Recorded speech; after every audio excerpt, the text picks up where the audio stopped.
শুরু করিতেছি মহান আল্লাহ তাআলা ও সৃষ্টিকর্তার নামে। আজকে আপনাদেরকে দেখাবো কিভাবে গাড়ির চাকা খুলতে হয় এ সম্পর্কে একটি ভিডিও।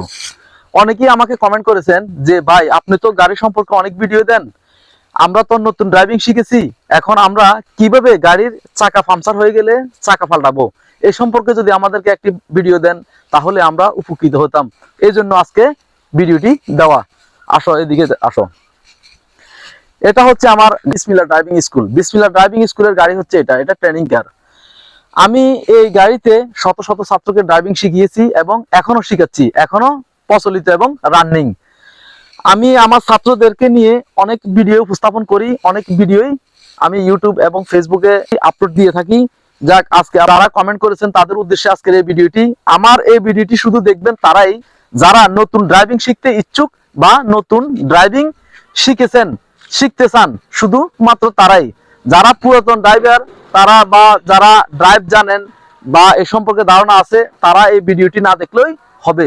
আসো, আমরা যখন মনে করেন এটা হচ্ছে আমার গাড়ির চাকা, কোনো কারণবশত যদি আমার এই চাকাটি পাংচার হয়ে যায় তাহলে আমি কিভাবে এই চাকাটি পরিবর্তন করব বা এই চাকাটি পাল্টিয়ে আমি অন্য একটি চাকা এখানে লাগাবো।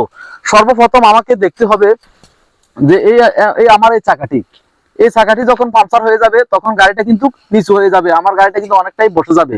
যখন গাড়িটা বসে যাবে তখন আমাকে সর্বপ্রথম এই চারটি নাট, এখানে চারটি নাট থাকে বা কোনো গাড়ির 6টি নাট থাকে, এই 4টি নাট অথবা 6টি নাট আমাকে সর্বপ্রথমে লুজ দিতে হবে। আমাদেরকে একটি কথা খেয়াল রাখতে হবে, সব সময় নাট ডান দিকে নাট টাইট হয় আর বাম দিকে নাট লুজ হয়। আমি যদি লিভারটাকে ডান দিকে ঘুরাই তাহলে আমার এটা কিন্তু টাইট হবে, আর আমি যদি বাম দিকে ঘুরাই তাহলে আমার এটা লুজ হবে।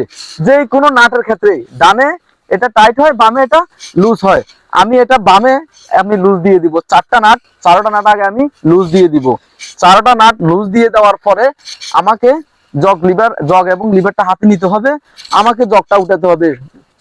ম্যানুয়াল প্রাইভেট গাড়ি যেগুলো আছে, প্রাইভেট গাড়ির রেগুলার এই যে এদিক দিয়ে কিন্তু এদিক দিয়ে জগটা বসাতে হবে, এদিক দিয়ে এই যে এখানে জগটা বসাতে হবে। এই যে চাকার সাথে এখানে এই যে বডির উপরে এই যে এই জায়গাটার মধ্যে জগটা বসাতে হবে। এখানে জগটা বসাই, এখানে একটা প্লেট আছে, এই যে প্লেটের মধ্যে আপনি জগটা বসাতে হবে। এই প্লেটটি ছাড়া আপনি যদি অন্য কোথাও যদি এখানে বা কোথাও নরম জায়গায় যদি জগটি বসান তাহলে কিন্তু বডি সিদ্ধ হয়ে বডি বাঁকা হয়ে আপনার জগটা কিন্তু উপরে উঠে যাবে, তাহলে আপনার গাড়ি উপরে উঠবে না। তার জন্য আমাদেরকে দেখতে হবে যে এখানে যে প্লেটটি আছে, হার্ড একটি শক্ত একটি প্লেট আছে, ওই প্লেটের মধ্যে আমাকে জগটা উঠাতে হবে। আমি এখানে জগটা বসিয়ে আমি জগটা পর্যাপ্ত পরিমাণ আমি উঠিয়ে নিব, যাতে আমার মাটি থেকে আমার গাড়ির চাকা কমপক্ষে 2 ইঞ্চি ফাঁকা থাকে। যখন আমার চাকাটা ক্লিয়ার হবে তখন আমি নাটগুলো খুলে নিব, নাটগুলো খুলে চাকা বের করে নিব। চাকা বের করে নিয়ে আমি স্পেস চাকাটা যখন আনবো, স্পেস চাকাটা এনে তখন আমি গাঁটে সর্বপ্রথম স্পেস চাকাটা আমি যখন লাগাবো আমাকে যে কোনো একটি গাঁট ফলো করতে হবে, যে কোনো একটি গাঁটের মধ্যে আমাকে আগে এটাকে লাগাতে হবে। একটি গাঁটে যখন আমি লাগানোর পরে দ্বিতীয় গাঁট আমি ম্যাচিং করব। দ্বিতীয় গাঁট যখন আমি ম্যাচিং করব অটোমেটিকলি আমার সাইড হোল্ডে আমার চাকা গাঁটে বসে যাবে। আমার হোল্ড আমি যদি কোনো একসাথে সাইড হোল্ড যদি আমি একসাথে লাগাতে যাই তাহলে কিন্তু আমার চাকা লাগানো সম্ভব হবে না, আমি লাগাতে পারবো না। এখানে অনেকেই বিভ্রান্তির শিকার হয়। তার জন্য আপনাকে যে কোনো একটি হোল্ডের মধ্যে আপনি আগে নাটটাকে বসাতে হবে। যে কোনো একটা হোল্ডের মধ্যে যখন বসাবেন, এক হোল্ডে বসানোর পরে আপনি দ্বিতীয় হোল্ড টার্গেট করবেন। দ্বিতীয় হোল্ড যখন আপনার টার্গেট মিলে যাবে তখন অটোমেটিকলি বাকি 2 হোল্ড আপনার টার্গেট মিলে যাবে, চাকা গাঁটে বসে যাবে। যখন চাকা গাঁটে বসে যাবে তখন আপনার নাটগুলা হাতের উপরে টাইট দিতে হবে। সর্বপ্রথম আপনার কোনায় 4টা নাট লাগানোর পরে আপনি যখন হুইল রেস দিয়ে যখন নাটগুলো টাইট দিতে যাবেন তখন আপনাকে কোনায় টাইট দিতে হবে। প্রথম আমি এটা দিব, তারপর আমি এটা দিব। কাছে দেখো। প্রথম যখন আমি এই নাটটা টাইট দিব, দ্বিতীয়ত আমি এই নাটটা টাইট দিব, এরপরে এটা দিব, এরপরে এটা দিব, এটার পরে এটা এভাবে দেওয়া যাবে না, কোনায় দিতে হবে। এ কোনায় এভাবে করে আমি 4টা নাট যতটুকু পরিমাণে টাইট দেওয়া দরকার ওই পরিমাণে টাইট দিয়ে দিব। ওই পরিমাণে টাইট দেওয়া শেষ, আমি এরপরে জগ থেকে গাড়িটা নামাবো, তাহলে আমার চাকা পাল্টানো হয়ে যাবে।